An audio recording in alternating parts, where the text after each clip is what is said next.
आप सभी का स्वागत है आपके अपनी YouTube channel Ayurvedic secrets of health में।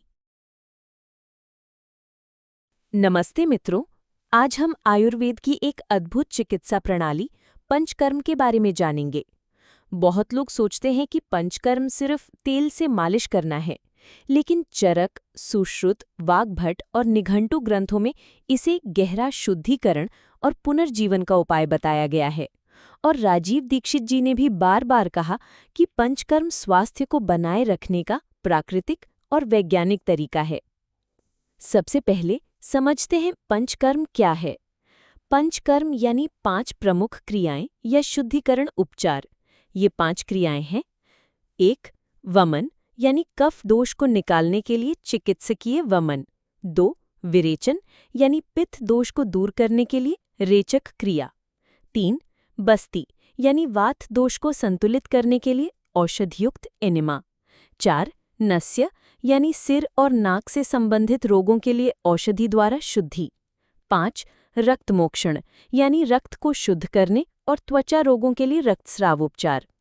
सुश्रुत संहिता ने रक्तमोक्षण पर विशेष बल दिया है, जबकि चरक संहिता ने वमन, विरेचन और बस्ती को ज्यादा महत्व दिया। इसी में इसे शोधन चिकित्सा कहा गया है, यानी शरीर से विष यानी अम्ल को बाहर निकालना। अब सवाल है, पंचकर्म की जरूरत कब पड़ती है?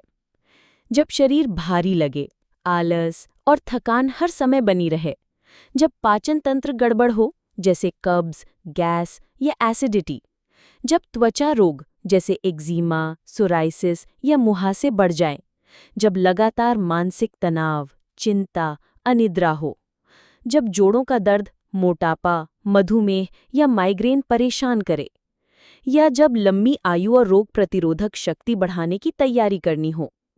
वाग्भट ने अष्टांग हृदय में कहा है कि रोग अचानक नहीं आते।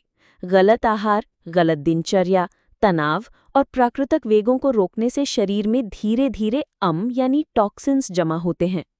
ये धीरे धीरे जमा हुए विष यानी अम्ल से पैदा होते हैं, और यही अम्ल पंचकर्म से बाहर निकलता है। चरक कहते हैं कि जैसे कपड़ा रंगने से पहले धोया जाता है, वैसे ही शरीर को भी पुनर्जीवन यानी रसायन से पहले शुद्ध करना जरूरी है।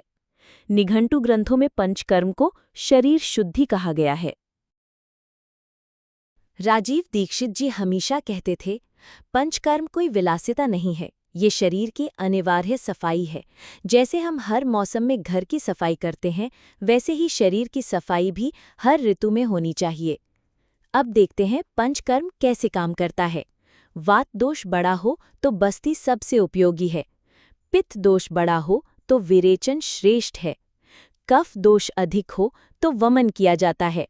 सिर और मानसिक रोगों में नस्य किया जाता है। त्वचा और रक्त रोगों में रक्तमोक्षण किया जाता है।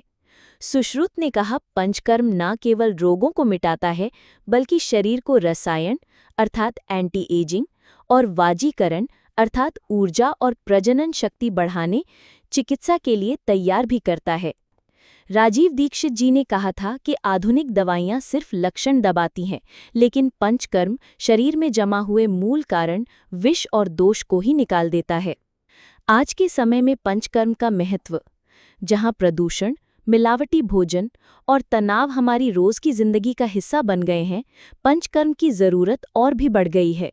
ये डायबिटीज, बीपी, मोटापा, पीसीओएस, गठिया, त्वचा रोग, इन सब में लाभदायक है।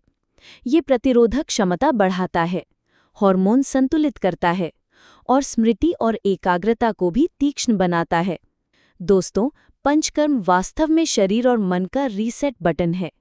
चरक ने कहा है, जो व्यक्ति समय समय पर पंचकर्म करता है, वो दीर्घायु, निरोग और प्रखर इंद्रियों वाला होता है। और राजीव दीक्षित जी ने भी हमें याद दिलाया कि पंचकर्म हमारी धरोहर है। ये हमें बार बार स्वास्थ्य और स्फूर्ति की ओर लौटाता है। तो अगर आपको लगता है कि शरीर में थकान, रोग और विष जमा हो गए हैं, तो आयुर्वेद आपके लिए रास्ता दिखाता है पंचकर्म के माध्यम से। धन्यवाद।